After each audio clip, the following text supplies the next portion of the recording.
Dahulu kala, ada seorang nabi bernama Yunus. Allah mengutus beliau untuk menyampaikan pesannya kepada sebuah kaum yang sangat keras kepala. Kaum ini tinggal di sebuah kota yang bernama Ninawa. Nabi Yunus diperintahkan untuk mengajak mereka menyembah Allah dan meninggalkan perbuatan buruk yang selama ini mereka lakukan. Tetapi, kaum Ninawa tidak mau mendengarkan Nabi Yunus. Mereka terus saja hidup dalam kesesatan dan menolak ajakan kebaikan dari Nabi Yunus. Betapa sedihnya hati Nabi Yunus melihat kaumnya yang tidak mau berubah. Beliau sudah berusaha dengan sangat keras, tapi sepertinya semua usahanya sia-sia. Merasa putus asa karena kaumnya tidak juga mau beriman. Nabi Yunus memutuskan untuk meninggalkan mereka. Beliau pergi tanpa menunggu perintah dari Allah. Ini adalah salah satu kesalahan Nabi Yunus. Karena seorang nabi seharusnya menunggu petunjuk langsung dari Allah sebelum mengambil keputusan. Nabi Yunus pun pergi, meninggalkan kaumnya dalam keadaan marah dan kecewa. Beliau berjalan sampai akhirnya tiba di tepi laut. Di sana, beliau menemukan sebuah kapal yang akan berlayar.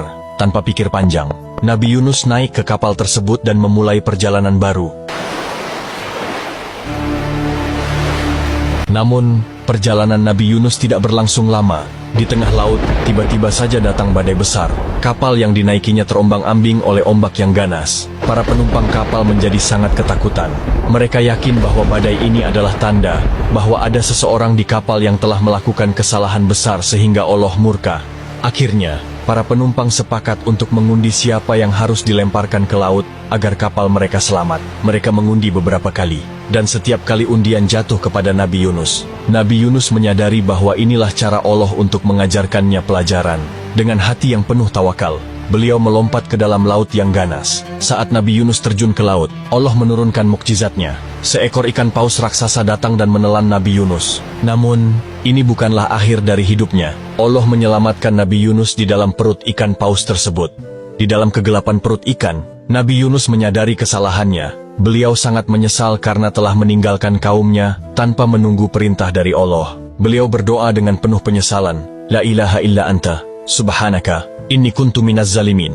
Yang artinya, tidak ada Tuhan selain Engkau, Maha Suci Engkau. Sesungguhnya aku termasuk orang-orang yang zalim. Allah Maha Pengampun dan Maha Penyayang. Allah menerima doa dan penyesalan Nabi Yunus. Setelah beberapa hari berada di dalam perut ikan paus, akhirnya Allah memerintahkan ikan paus itu untuk memuntahkan Nabi Yunus ke daratan. Nabi Yunus keluar dari perut ikan dalam keadaan sangat lemah. Tubuhnya penuh dengan luka dan beliau merasa sangat kelelahan. Namun, Allah memberkahi Nabi Yunus dengan memulihkan kesehatannya secara ajaib. Setelah pulih, Nabi Yunus kembali kepada kaumnya. Ketika Nabi Yunus kembali ke Ninawa, beliau terkejut. Kaumnya yang dulu keras kepala dan sombong, kini telah berubah. Ternyata selama Nabi Yunus pergi, Allah menurunkan tanda-tanda azab kepada mereka. Kaum Ninawa menjadi takut dan mereka akhirnya bertobat serta beriman kepada Allah. Dengan penuh syukur, Nabi Yunus kembali memimpin kaumnya untuk menyembah Allah. Kaum Ninawa selamat dari azab Allah dan menjadi kaum yang taat berkat kesabaran dan keteguhan Nabi Yunus. Dari kisah ini kita belajar bahwa tidak ada kesalahan yang tidak bisa diampuni oleh Allah jika kita sungguh-sungguh bertaubat. Kisah Nabi Yunus mengajarkan kita tentang pentingnya kesabaran, tawakal, dan tidak menyerah pada situasi yang sulit. Semoga kita semua bisa mengambil pelajaran dari kisah ini, dan selalu ingat bahwa Allah selalu memiliki rencana terbaik untuk kita. Terima kasih sudah mendengarkan kisah Nabi Yunus.